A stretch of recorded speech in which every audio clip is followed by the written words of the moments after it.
After spending 25 years in a marriage that felt like widowhood, I was suddenly reborn. When I came back, I found myself in the middle of a fierce argument with Ethan Miller about getting a divorce. The reason was simple. He had secretly invited his ex-girlfriend, Melissa Grant, to work at his company and even gave her a special promotion, making her the chief financial officer. Because of her, Ethan and I had the most intense fight we'd ever had. After he slammed the door and stormed out, I went straight to the hospital and ended my 3-month pregnancy. When I looked up at the wall calendar and realized I had returned to 1988, I pressed my aching head, exhausted and dazed, then stepped out of the bedroom. The living room was filled with the heavy smell of cigarette smoke. Ethan was leaning back on the couch, his long legs sprawled across the coffee table, smoking one cigarette after another. His fingers were half hidden in the haze of smoke. Maybe it was because of the pregnancy that I had become more sensitive, or maybe because I had inhaled that smell for more than 10 years, but I suddenly felt sick and started to vomit. Hearing the sound, Ethan turned his head, exhaling smoke, then stood up and walked toward me. His face was cold and distant, but the cigarette still burned between his fingers. After I had thrown up everything I could, I rinsed my mouth and looked at myself in the mirror. For a moment I was stunned. I looked so young again. It was the hottest time of the year in Riverton City, and there wasn't a hint of wind on the balcony. Ethan leaned lazily against the railing, looking like he couldn't care less about anything. I took a deep breath and said, "Ethan, let's get a divorce. Tomorrow morning at 10, we'll go to the civil affairs office to finalize it. Let's stop torturing each other." Before he could say anything, I lowered my head and continued, "I know there's nothing between you and Melissa, but I really don't want to keep fighting with you because of her anymore. I don't want to waste the rest of my life on something so meaningless." Seeing that he stayed silent, I looked up at him and said slowly, "This afternoon, I'm going to the hospital to end this pregnancy. Let's part peacefully. After the divorce, you can be with whoever you want, Melissa or any other woman at the company. I don't care anymore." Hearing that, Ethan finally reacted. He stared at me for a long moment, as if trying to find something in my expression. Then he stubbed out his cigarette and gave a mocking smile. "Laura, trying to act noble now? That doesn't suit you." I didn't have the strength to argue. I just muttered, "Fine," grabbed my worn-out handbag, and turned to leave. Realizing I was serious, Ethan grabbed my wrist, his expression darkening. "Laura, stop making a scene," he said coldly. "You know perfectly well that there's nothing between me and Melissa.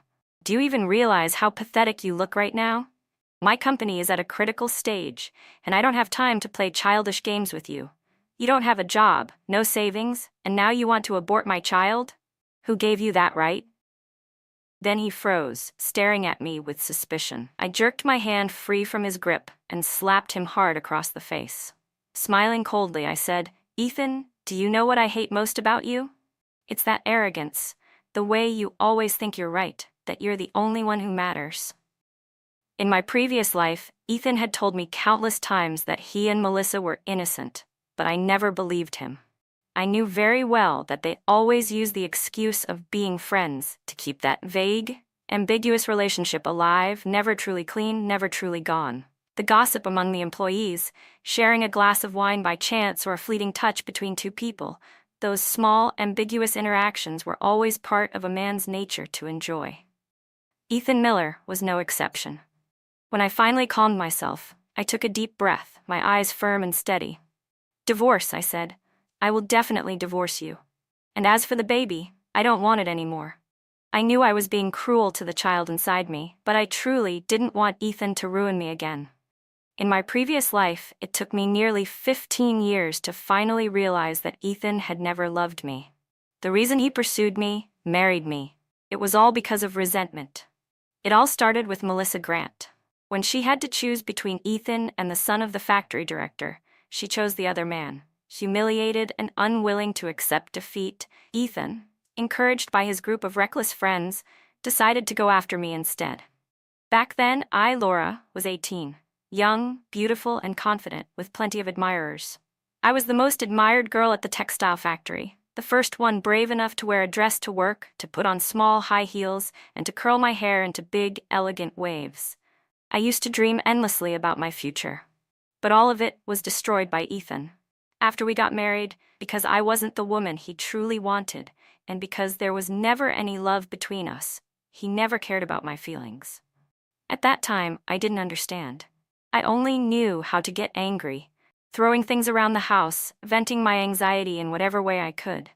Until one day, I accidentally saw him with Melissa.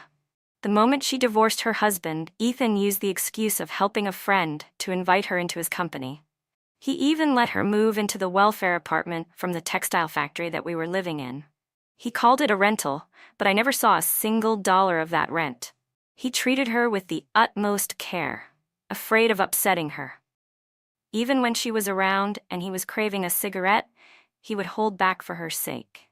When his construction company grew and he became a wealthy businessman, he took her to fancy places, introduced her to his friends and business partners, people who never even knew I existed. To them, Melissa Grant was Ethan Miller's capable assistant, his confidant. Even when I fell down the stairs and, after that, somehow returned to this life, Ethan was still attending social gatherings with her, helping her expand her network, planning to invest money to help her open her own company. In Ethan's eyes, I was nothing more than someone dependent on him, a woman who cooked his meals and raised his child. Melissa, on the other hand, was the one truly by his side. She was the woman he really wanted to marry, his first love. Every time we faced each other, Ethan would say, "You wouldn't understand," his face full of irritation and disdain, before slamming the door and leaving. "Does it have to be this way?" I asked once, only for him to frown impatiently. "Laura," he said coldly, "you're already lucky. Every day, I make sure you have food to eat and don't have to work. You don't have to go out drinking with anyone else. What more do you want?" Because of my pregnancy, my health had deteriorated, and I began to experience severe bleeding.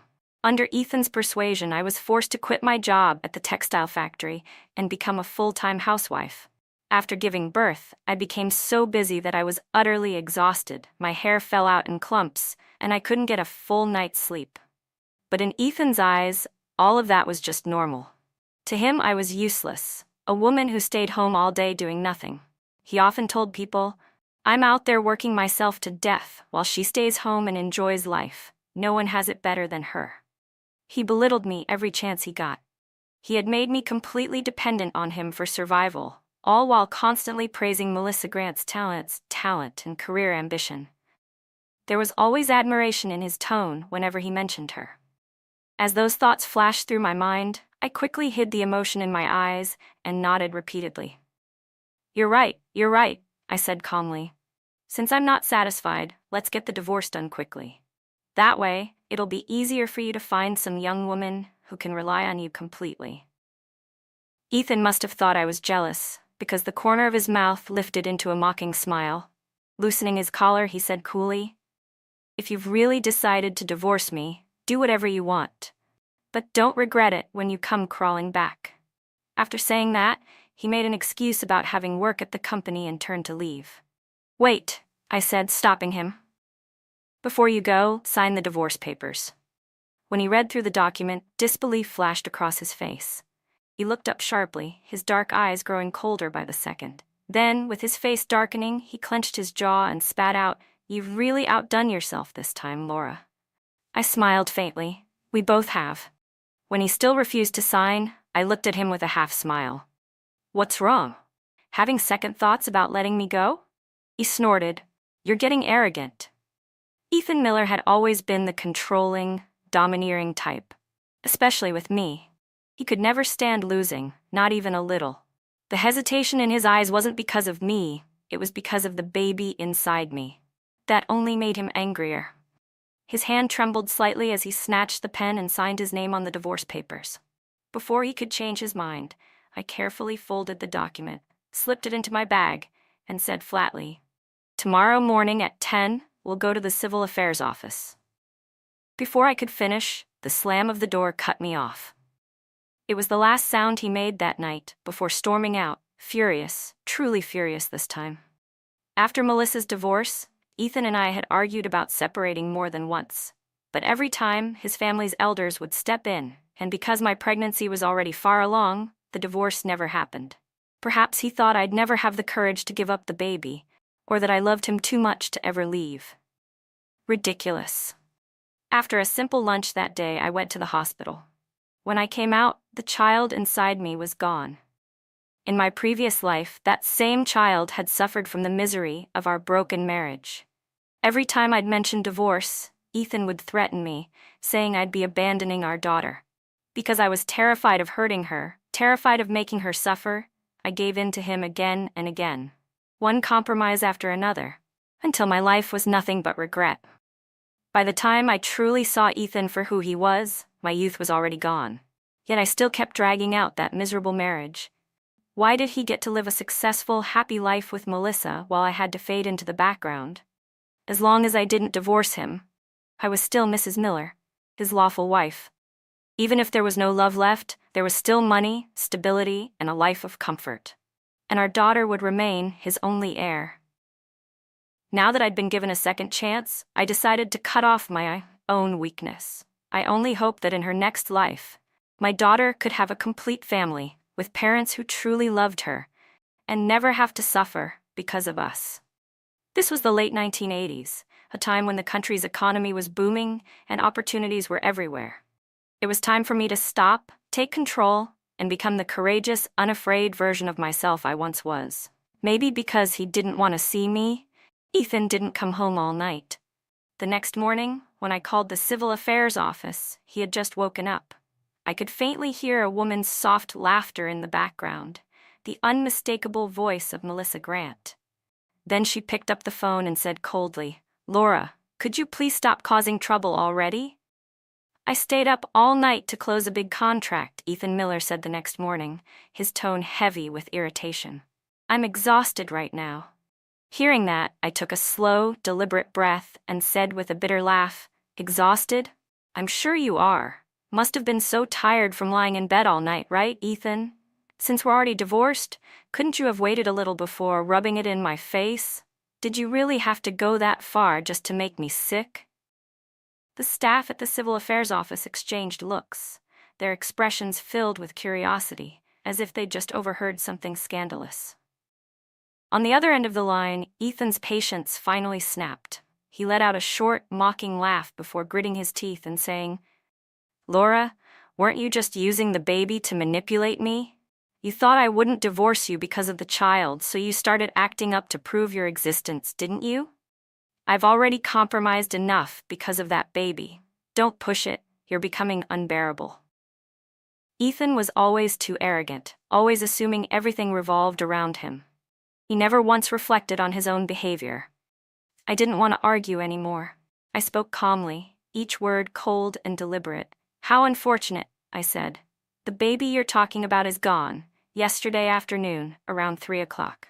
As soon as I finished, I heard a sharp gasp of pain from Melissa Grant on the other end of the line. A second later, Ethan shoved her aside. By the time he showed up at the Civil Affairs office, half an hour had already passed. His body reeked of alcohol and cigarettes. His bloodshot eyes and twisted expression told me just how furious he was. "How dare you, Laura?" he shouted. I took a step back, keeping my tone steady. "Why wouldn't I dare? You kept a mistress outside, one who once rejected you. Compared to someone as brainless as you, I'm like a mosquito facing an elephant.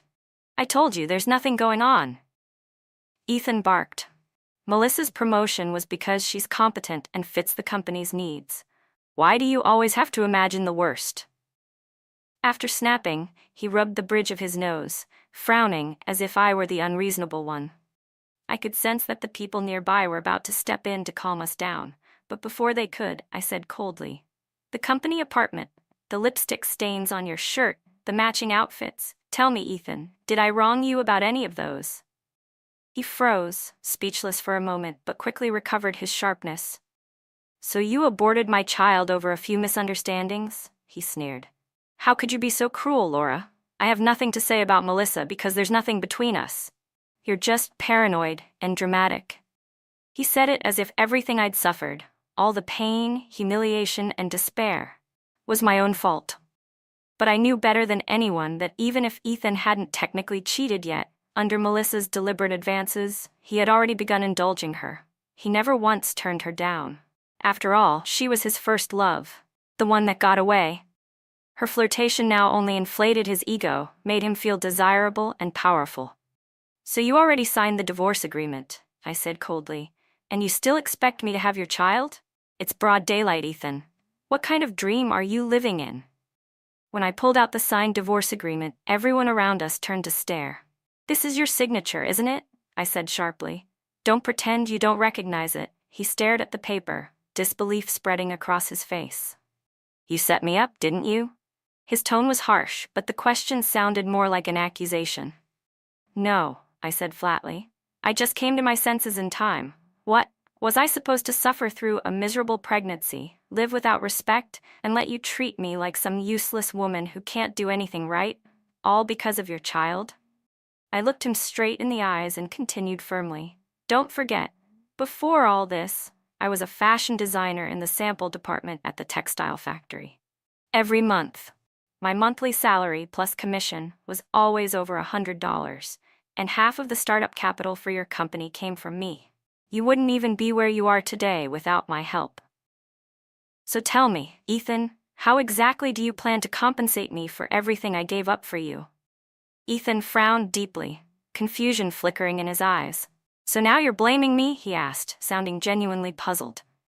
Looking at him, this man who never once recognized his own mistakes, I suddenly felt an overwhelming exhaustion. Under his cold, questioning gaze, I handed the divorce documents to the clerk, then said slowly, "Shouldn't I blame you, Ethan? You never got over Melissa Grant, but you still married me. Even when I was pregnant, sick, and depressed, you couldn't cut ties with her. You forced her into the company just to torture me emotionally. Don't you think that's cruel? Ethan, even if you like to bully people, isn't this going too far?" Unable to hold it in anymore, I lowered my head and began to cry.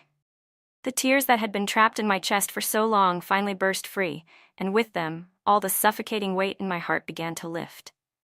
Ethan froze when he saw me crying, as if stunned. He hesitated, about to step forward, but when I instinctively stepped back again and again, he stopped mid-motion, his hand half raised in the air before letting it fall. After a long silence, I rasped out, my voice trembling, "Ethan, please, just let me go. Don't you see? The image of you keeps haunting me. It disgusts me." Ethan had always been proud and self-absorbed. Hearing me say that, his pride shattered. He glared at me and snapped coldly, "Fine. Divorce. Let's get this over with right now. Only a fool would stay in this marriage." The divorce procedure went by surprisingly fast. Barely 10 minutes later, when the certificate was handed over, Ethan's face was dark with fury. Without another word, he turned and stormed out. I walked out of the civil affairs office a few minutes later, watching his back disappear down the street. Then, lowering my head, I smiled faintly and turned in the opposite direction. After the divorce, I received $50,000 in settlement and the company welfare apartment that Melissa Grant had been living in. Though I loathed the idea that she had once slept under that roof, the apartment was far more valuable than the cash. In a few years, property prices in Riverton City would skyrocket, and I would make a significant profit. When news of my divorce from Ethan spread throughout the textile factory, Melissa pretended she didn't know anything and refused to move out. I had no choice but to hire a few sturdy men to help her relocate. Of course, by help, I meant throwing all of her belongings out into the yard. "Stop! What are you doing?" Melissa shouted as she arrived home from work, wearing a white blouse and black skirt. Seeing her things scattered all over the courtyard, she was livid. "Don't touch my stuff!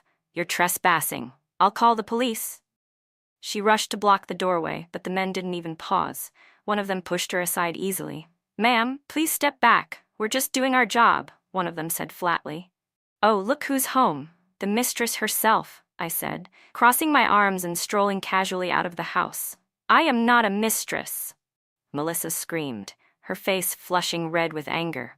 "There's nothing between me and him. How dare you slander me like that?" Her voice cracked and her eyes glistened as if she were about to cry. But I didn't flinch. I looked her up and down, my tone icy. "Stop pretending. If you're not Ethan's mistress, then why have you been living here rent-free all this time? The neighbors, who had gathered to watch, began murmuring among themselves. Really? She's not paying rent? Someone whispered. If that's true, another said, then their relationship definitely isn't innocent. The mistress has already moved in, someone else added under their breath. I don't understand why Laura had to divorce him, one of the women in the crowd whispered. Shh, don't say another word, Ethan Miller is here, said a middle-aged woman, giving her a warning glance. The moment Ethan walked over, the entire area fell silent. It had only been a few days since I'd last seen him, but he looked far more worn down, his face unshaven, his eyes bloodshot, and the stench of alcohol and cigarettes clung to him so thickly it was nauseating. Laura, did you really have to rush things this far? Were his first words, and of course he was defending Melissa Grant. Yes, I shot back sharply. Just thinking about her living in my house makes me sick to my stomach. Melissa's face flushed with fury. She looked like she was about to lunge at me, but Ethan quickly held her back. He stared at me for a long time before finally giving a faint, bitter laugh. Fine, he said. I'll do as you wish. Then he turned to Melissa, his voice suddenly soft, almost tender. Melissa, I'll find you another place to live, somewhere better than this. Even as he spoke to her, his eyes flicked toward me, full of provocation, as if daring me to react. I didn't want to waste another second dealing with someone so shameless, so I turned away. Out of the corner of my eye, I saw Melissa's face reddening, her cheeks glowing with a delicate pink blush. She looked bashful, almost girlish, as she smiled sweetly and said, You're troubling yourself again, Ethan. Thank you. Really. I don't know what I'd do without you. They stood there in front of me, their words growing more and more suggestive with every exchange. Watching the scene unfold, all I felt was disgust. After everything I'd endured in my previous life, this pitiful display couldn't even stir anger in me anymore, only revulsion. I let out a small, humorless laugh and said, If you two want to flirt, do it somewhere else. Don't dirty my sight with it. Melissa barely had time to react before I grabbed a broom and drove her out. Ethan followed right after her, though before leaving, he turned back and gave me a long, complicated look, one that burned with restrained anger. Not long after news of my divorce spread, my parents began pressuring me to remarry Ethan. They even threatened to disown me if I refused, just like they had in my previous life. Every couple argues, my mother scolded. If everyone divorced over small fights like you, society would be chaos. You're just too hot-tempered, that's all. She hovered around me, sighing over and over again, while I clenched my hands tightly at my sides. Finally, I couldn't hold it in anymore. My voice was sharp as I said, Mom, do you even know that Ethan's still tangled up with his ex? She just got divorced and he ran right to her. He's treated me like dirt. Why should I keep torturing myself for him? But nothing actually happened between them, she insisted. Ethan told us himself. He's only helping her out, and besides, when you were pregnant, he made sure you were well cared for. You never lacked money or comfort. Honestly, Laura, you lived better than most women do.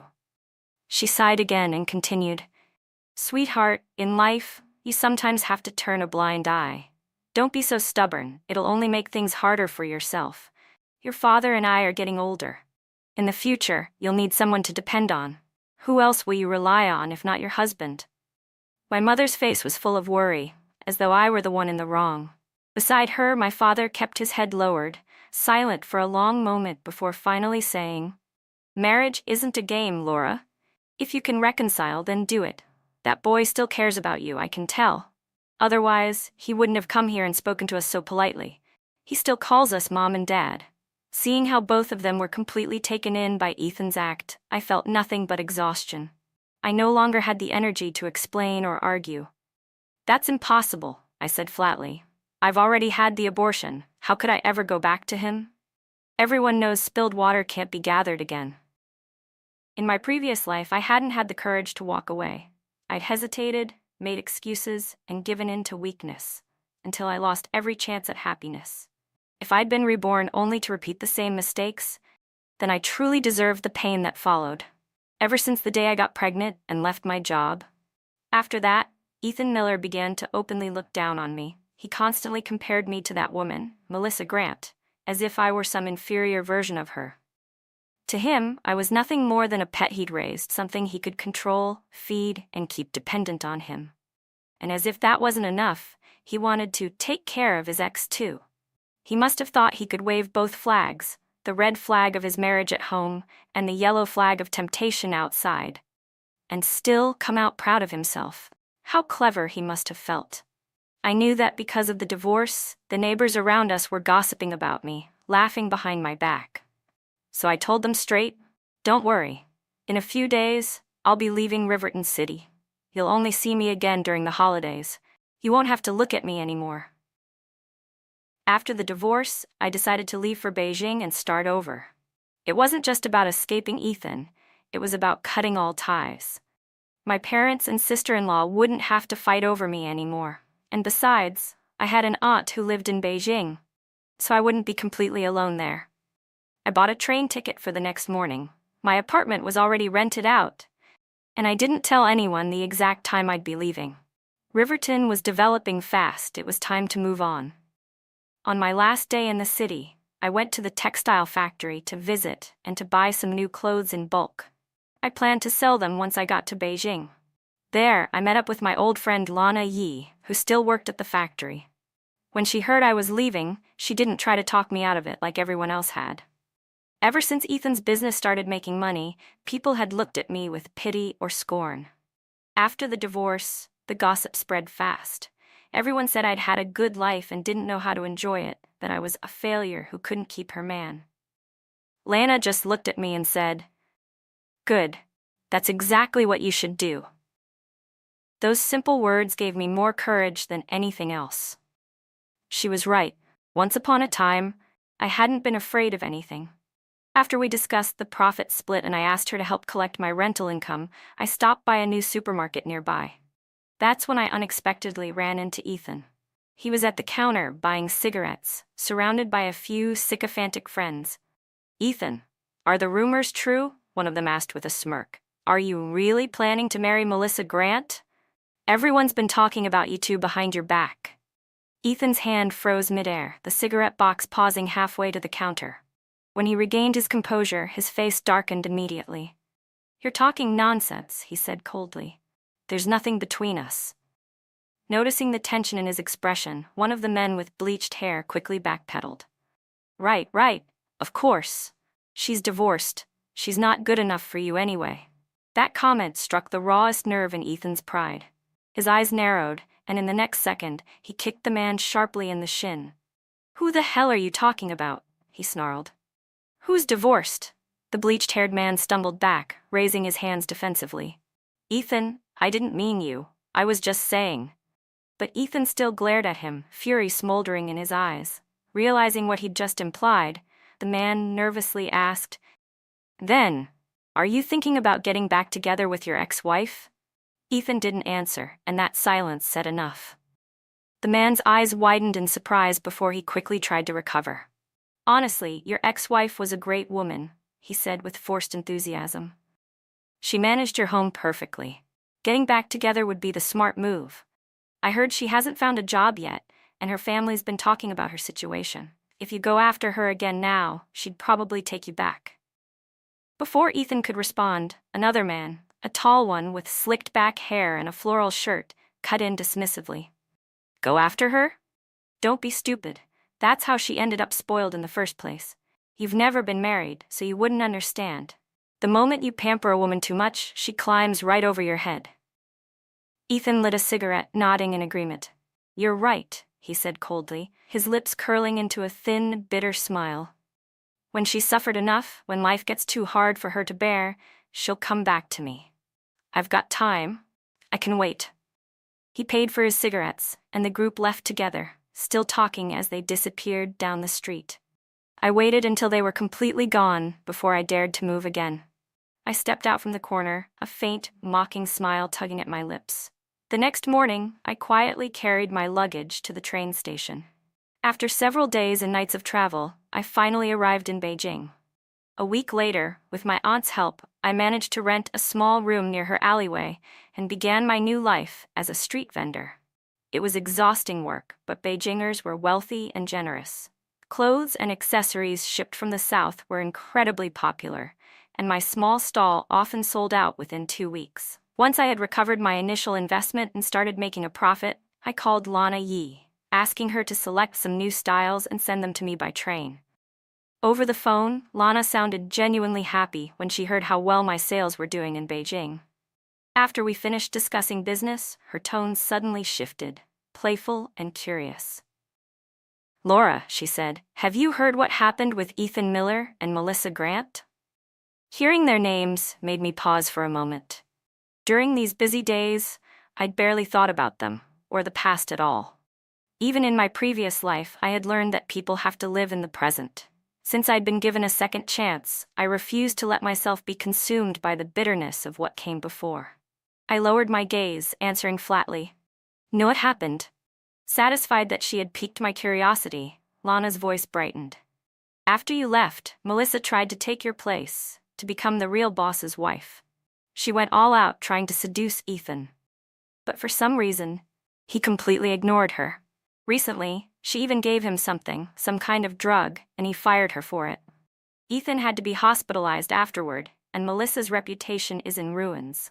Not only did she lose her position, but everyone's talking about her scandal.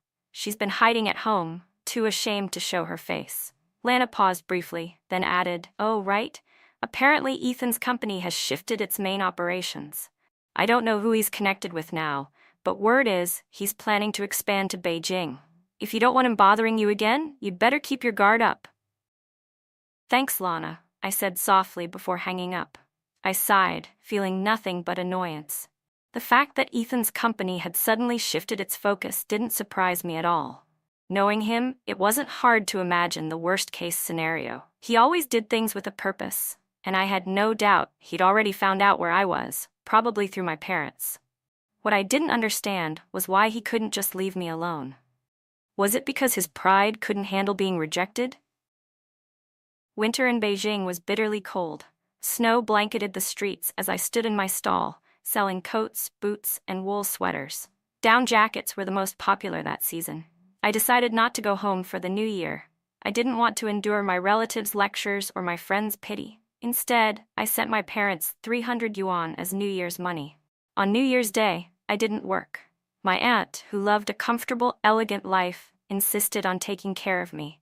I wore a light gray turtleneck sweater tucked into dark blue jeans, a black wool coat, and short ankle boots. My hair was tied up simply, exposing the smooth curve of my neck, and I wore just enough makeup to look refined and graceful. When my aunt replaced my large earrings with a pair of small pearl studs, she looked me over approvingly. "You're at the most beautiful age of your life," she said warmly. "Don't waste it. You can always make more money, but youth doesn't come back." She was right. I had spent too many years living like a shadow of myself. If I were still young, I would make sure to look beautiful every day. I laughed lightly, wrapping a scarf around my neck. "You're still fashionable as ever, Auntie." And it was true. My aunt had great taste.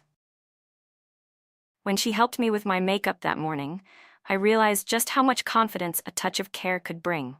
I really did look more radiant than before, brighter, livelier, more confident. That day, I ran into Ethan Miller at a clothing boutique. Maybe it was because of my aunt's words still lingering in my mind, but I decided to treat myself. I tried on several outfits, walked a few rounds around the store, and left with several shopping bags in hand. "Thank you for your purchase. Please come again," the clerk said cheerfully as I stepped out of the shop. But just as I turned to leave, I locked eyes with Ethan. His gaze was cold, so cold it felt like falling into an icy abyss. The air around us froze instantly. The crowd nearby went silent, and I could feel every heartbeat echoing in my chest. Within seconds, he was standing right in front of me, gripping my wrist tightly. No matter how hard I struggled, he refused to let go. Ethan looked me up and down, his face hard and expressionless. Then, with a smirk that sent chills down my spine, he said, "Dressing up like this, you must have someone special in mind." Smiling so brightly. "What's wrong? You see me and suddenly lose that smile?" "Let go," I snapped, glaring at him. His eyes were fierce, almost predatory, as though he wanted to tear me apart piece by piece. Afraid that he might actually lose control, I stopped struggling and simply stood there, waiting for him to calm down. After a long, tense moment, his grip loosened slightly. His composure began to return, though his hand still cupped the back of my neck as he forced me to look into his eyes. His voice came out low and hoarse. "Laura," he said, "I regret it. I regret divorcing you. I don't care about having kids anymore. If we get remarried, whether you want children or not is up to you. You want to work? Fine. I'll support you completely." Hearing words like that from Ethan Miller felt surreal, like witnessing a miracle. In my previous life, when I made my first profits trading stocks and used the money to open a small tea shop, he had accused me of being greedy. Now, hearing him say these things made my stomach turn. His hand still gripping me, I turned my head aside, trying to contain the disgust boiling inside me. After a moment of silence, I said quietly but firmly, "Ethan, we're divorced. We're two separate people now. You need to move on." But he pressed on, his voice rough with restraint. "I really regret it, Laura. Let's start over. I know I was awful before, but believe me, I never betrayed you. What happened with Melissa Grant, that was just me being foolish, feeding my ego. I've already fired her. She won't bother you again.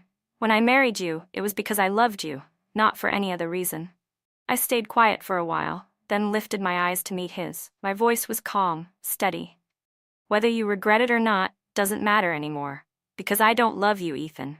A marriage without love is just an empty shell, a performance for others to see.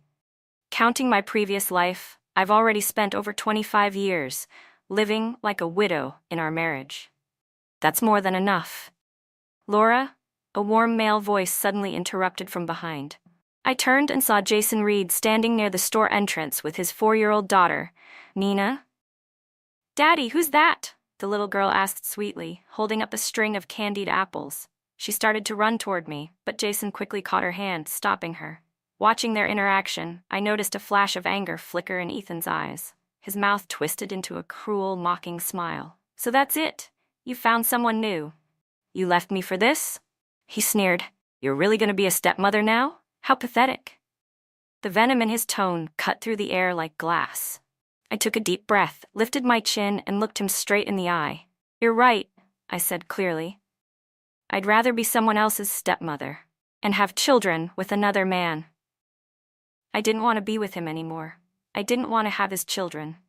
Under Ethan Miller's cold, venomous gaze, I simply smiled faintly and said nothing. My calmness and the way I looked at him must have struck straight at his heart, right where it hurt the most. When I felt his grip on me loosen slightly, I bit my lip and carefully pried each of his fingers off my arm before forcefully shoving his hand away. The tension lingered in the air even after I left. On the way back, the silence between Jason Reed and me felt awkward. After a while, I finally spoke. "That man just now, he's my ex-husband," I said quietly. "He can be difficult. I only said those things to make him leave. Please don't take it the wrong way." I tapped my forehead with embarrassment. Jason smiled gently. "I figured as much. Don't worry, I didn't think too much of it. It was in fact through his daughter Nina that Jason and I first met. Only later did I learn that he was a university professor, one of the youngest and most respected academics in the city. He had the quiet refinement of a scholar, always calm and composed, with the polite confidence of a true gentleman. Tall, well-groomed, and principled, he was the kind of man who drew people in without trying. If not for his ex-wife, who had insisted on divorcing him so she could go abroad, Jason's family of 3 might still have been perfectly happy. Lost in thought, I didn't notice that Jason had wanted to speak but hesitated several times.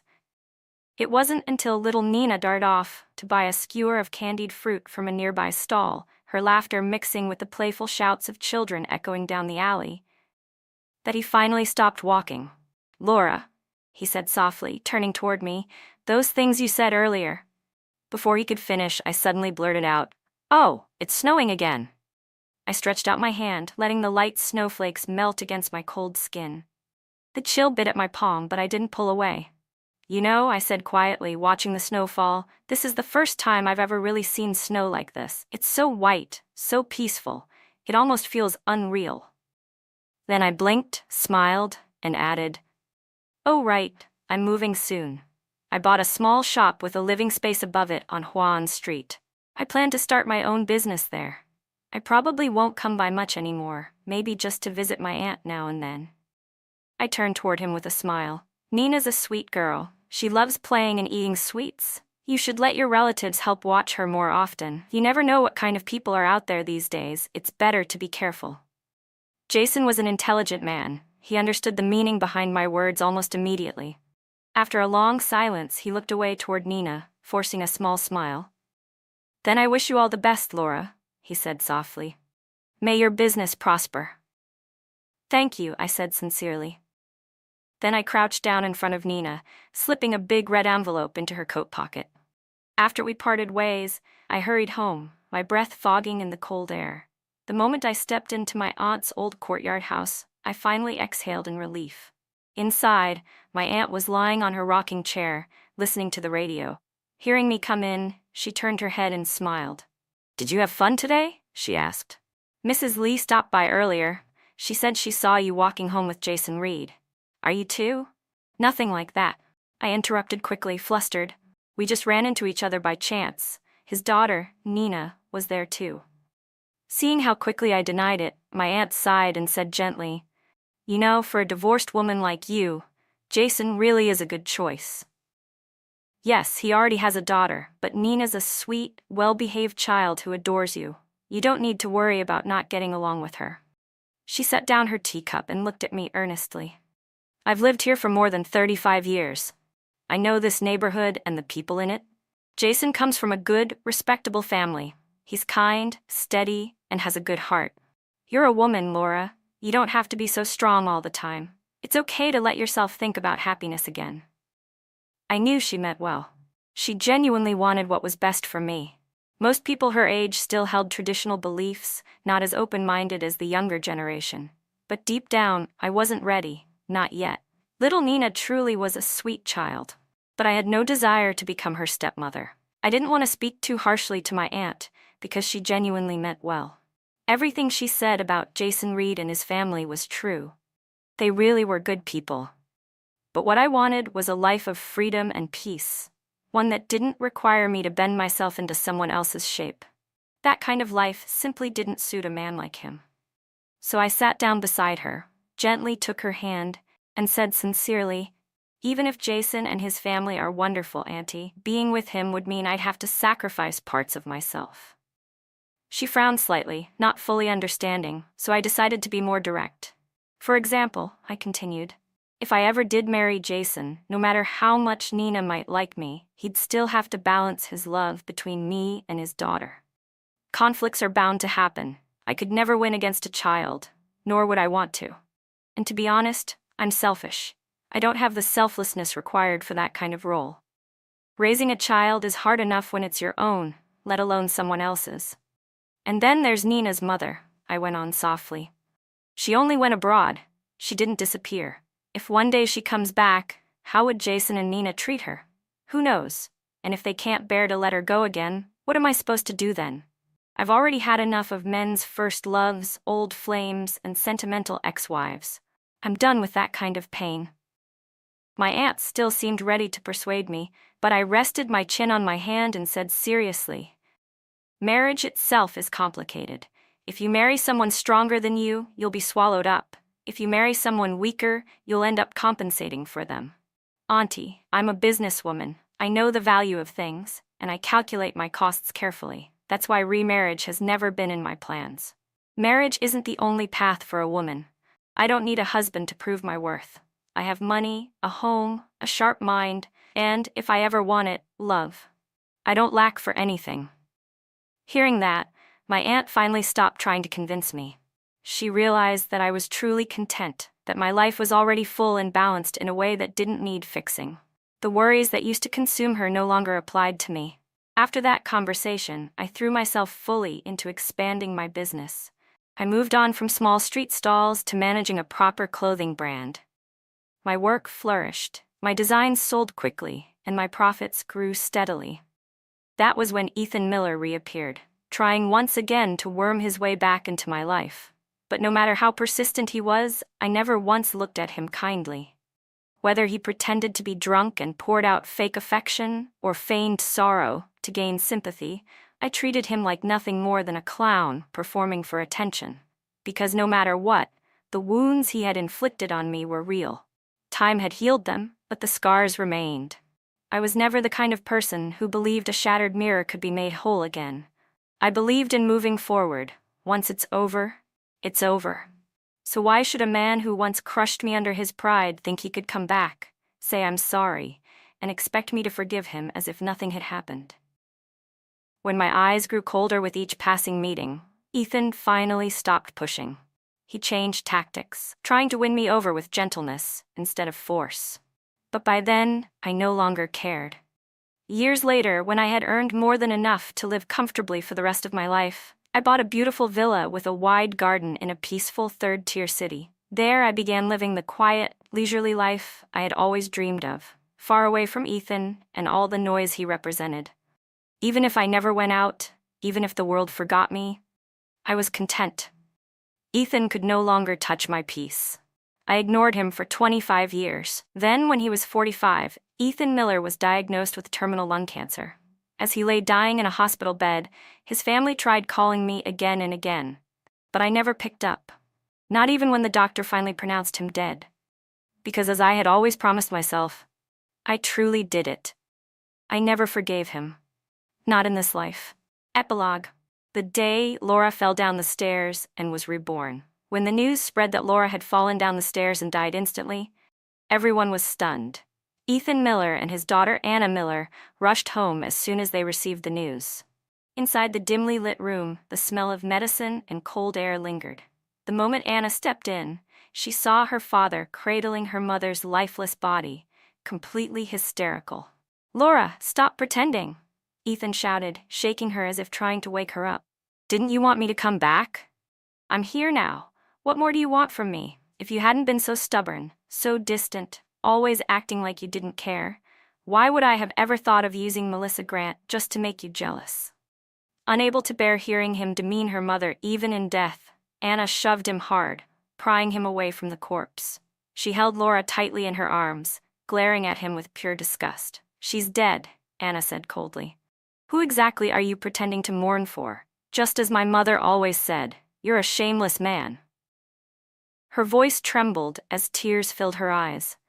"When she was alive, all she ever wanted was a little respect from you, as her husband. But what did you give her instead? You spent your time flirting with another woman, showing off your affection like it was something to be proud of. Don't you dare call that an accident. You hurt her, again and again. If it weren't for me, if she hadn't stayed just to protect me from you and that woman, she would have left long ago. She could have had a life without you." Her words cracked as pain overtook her voice. Ethan opened his mouth to respond, but no sound came out. He stood frozen, his face pale, unable to form a single word. Anna's tears streamed down her face, no matter how many times she tried to wipe them away. Every time Ethan reached toward her, she recoiled violently, kicking him back, her grief twisting into fury. She wanted to hurt him, to make him feel even a fraction of the agony he had caused. "Do you know what this is?" she shouted, yanking a jade bracelet off her mother's wrist and shoving it toward him. "Look at this scar." She pointed to a long, ugly mark across Laura's arm. "She cut herself after giving birth to me, because she was exhausted and depressed. And where were you then? What were you doing? You were calling her useless, annoying, saying she wasn't good enough for you. She told you she was sick, and you ignored her. Everyone around her bullied her, and you just stood there." Her voice rose to a scream, shaking with fury. "You destroyed her, Ethan. You broke her spirit long before her body gave out." He stumbled backward, face drained of color. "I didn't know. But the words died in his throat. After Laura was buried, Ethan began to drown himself in alcohol. Years passed, and his health deteriorated rapidly. Within 3 years, he was frail, powerless, and bedridden. His only child, Anna, gradually took control of his company. Because Ethan had only one heir, no one in the corporation dared to challenge her. Even those who despised her could do nothing but swallow their resentment. Once in charge, Anna didn't disappoint. She restructured the business completely, starting with one decisive move, cutting all ties with Melissa Grant's construction firm. Her public reason was simple. The company's building materials contained dangerously high levels of formaldehyde.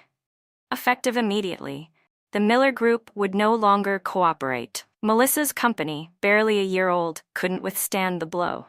Without Ethan's backing, no clients dared to work with her. Payments stopped, employees quit, and within months, the firm began to collapse. Panicked and desperate, Melissa finally turned to Ethan for help. But when Anna learned that Melissa had come to their house, she kicked the door open and stormed in. Her hand flew before anyone could stop her. Smack! The sound of her slap echoed through the room. "I'm the one in charge of the Miller family now," Anna said icily. "Weren't you always calling yourself an independent woman? So what now? Looks like the mighty career woman isn't so powerful without a man behind her." Her tone dripped with mockery. Before Melissa could defend herself, Anna pointed at Ethan, who was trembling on the couch. "Too bad," she said coldly. "That man you're begging from? He's just a washed-up old fool now. If you really want him, you can have him. I don't care. The company's mine. And after years of leeching off my mother, he's not even capable of fathering another child." The room fell silent. Ethan's face twisted with humiliation, while Melissa's eyes widened in horror. Anna stood there, her chest rising and falling, her expression cold as stone. For once in his life, Ethan Miller had nothing left to say. "There's someone out there willing to serve him without taking a cent," Anna Miller said coldly. "As his daughter, I suppose I should be happy for him." Her words hung in the air like shards of ice. One person was stunned, the other, Ethan Miller, gave a bitter, broken laugh. "So that's it," he murmured hoarsely, eyes dull with regret. "All this time, you never believed in me at all." Anna crossed her arms, her expression emotionless. "Believe you?" she sneered. "I'd sooner believe a pig could climb a tree." Her cruel sarcasm stung worse than any slap, and Ethan's face collapsed into despair. Only then did he realize, after all these years, his entire life had become a tragic joke. Because of the deep influence Laura had left on her, Anna eventually decided never to marry. If she ever wanted a child, she would choose the best genetic material from a sperm bank and carry the pregnancy herself. She wanted control over her life, her choices, and her happiness. No man would ever define that for her. And so, in their separate worlds, father and daughter each lived their own version of what they called happiness. Ethan, now frail and defeated, was kept under house supervision in the same villa that once belonged to Laura. Anna allowed him freedom to walk around the estate, but forbade him from ever stepping into her mother's bedroom. "You're not worthy," she had told him coldly. Not only that, she ignored his repeated pleas to be buried beside Laura when his time came. "You disgusted her in life," she said sharply. "Why should I let you pollute her peace in death? I won't let you taint her path to the next life." Ethan Miller died full of regret. No one knew how long had passed before he opened his eyes again. When he did, he found himself young once more, his surroundings vibrant, alive, achingly familiar. He couldn't tell if it was a dream or reality, but one thing was certain. Laura was alive, and she was radiant, more beautiful, more brilliant than she had ever been, even compared to the first time he'd met her. Yet everything had changed. They were divorced. Their daughter no longer existed. The love between them had turned to ash. Still, Ethan convinced himself that if he could be sincere enough, gentle enough, perhaps one day she would forgive him.